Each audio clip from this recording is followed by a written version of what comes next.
Nagpaalala naman ng simbahan na bukod sa taunang pista ng Poong Jesus Nazareno, pwedeng bumisita ang mga deboto sa Quiapo Church. Anumang araw o oras, may daan din para makawakan ang paa ng poon na siya ring nais ng mga pumipila sa pagpupugay o pakalik. Mula naman sa Quiapo, Maynila, nakatutok live si Mark Salazar. Mark! Emil, nauunawaan ng Quiapo Church yung kahalagahan ng sakripisyo sa mga deboto, yung sakripisyo ng masikip na kapistahan. Pero ang mensahe rin ng simbahan sa mga deboto, hindi naman kailangan ang debosyon ay dito lamang sa Quiapo Church. Hindi naman kailangan ang debosyon ay sa pahalik lamang o sa pagpupugay sa imahe ng Jesus Nazareno. Hindi raw mapipigilan si Lola Lorna na pumunta sa mismong dambana ng Jesus Nazareno sa kanyang kapistahan.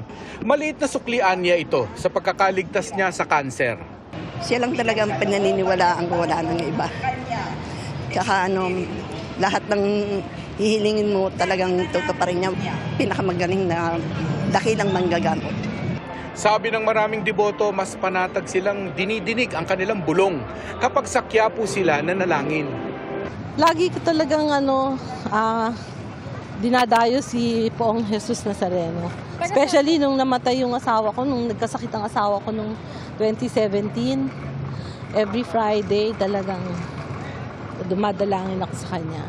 Ang tanging dalangin ko lang, bigyan kami ng lakas ng katawan. Marami kaming natutupad na pangarap na tinutulungan niya kami. Ayon mismo sa Quiapo Church, ang orihinal na imahe ng Poong Nazareno, magkakahiwalay na ang mga parte. Orihinal na ulo ng poon, makikita sa imahe na nasa altar ng Quiapo Church. Ang orihinal na katawan naman, ang siyang ipinoprosesyon tuwing traslasyon. Ang mga bahagi ng orihinal ay hiwa-hiwalay. Sa traslasyon, ang orihinal na bahagi dito ay ang katawan. Ang mga ibang bahagi, for security reasons, hindi namin sasabihin.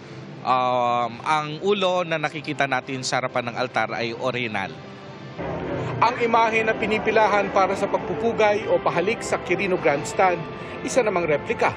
Hindi raw talaga pinapahawakan ng orihinal na mga bahagi ng poon para maprotektahan ito. Personal ang debosyon ayon sa simbahan, kaya't iginagalang nila kung ang debosyon man ay sumiksik at pumila para makahipo kahit sa replika lamang ng Jesus Nazareno.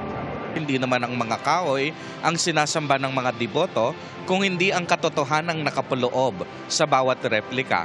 Ang katotohanan na minsan sa ating kasaysayan ay nakipamuhay ang Diyos sa atin upang madama niya ang ating abang kalagayan. Hindi ang mga ribulto ang mga larawang nakakapagpagaling, kung hindi ang ating pananampalataya. Pero bukas ang Quiapo Church at pwede anumang oras at araw para sa mga debotong gusto ng taimtim na panalangin. Ang tahanan at pambansang dambana ni Jesus Nazareno ay bukas 24 oras. Hindi po nagsasara ang mga pintuan ng ating simbahan.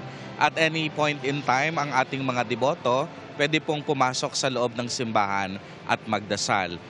Ipinakita pa nga ni Father Robert Arellano kung saan ang daan sa likod ng Quiapo Church papunta sa likod ng altar para makahipo sa paa ng Jesus Nazareno. Sa normal na araw, doon sila manggagaling sa labas, dito sa ating Evangelista Street. Papasok sila dito sila lilinya, papasok sila dito sa linya. At dito maglalakad sila para pumunta sa likod ng ating altar. Sa likod rin ng altar, maraming replika ng Jesus Nazareno na pwedeng inspirasyon sa pagdarasal. Ito po yung tinatawag nating pilgrim images. Kapag yung mga ibang parokya or ibang simbahan, sila ay nagre-request na dalahawin ng mahal na Poong Jesus Nazareno, meron po tayong nakaabang ng mga pilgrim images. Kasabay, Emil, ng nagpapatuloy na pagpupugay dyan sa inyo sa Quirino Grandstand, ang pagpupugay din dito sa Quiapo Church kung saan pwede rin pumila yung mga deboto para magbigay pugay sa dalawang pilgrim images na nakapwesto po sa likod ng Quiapo Church. Sa Benedict Building po yan, facing Evangelista Street. Samantala po ay nagbabaho ng kautusan ng Manila LGU na nagbabawal ho na mag-inom. Liquor ban ho ito. Within 500 meters paligid ho ng Quirino, nitong Quiapo Church, at within 500 meters din sa paligid ho naman ng ruta ng traslasyon. Balik sa iyo, John Emil, sa Quirino Grandstand. Maraming salamat, Mark Salazar.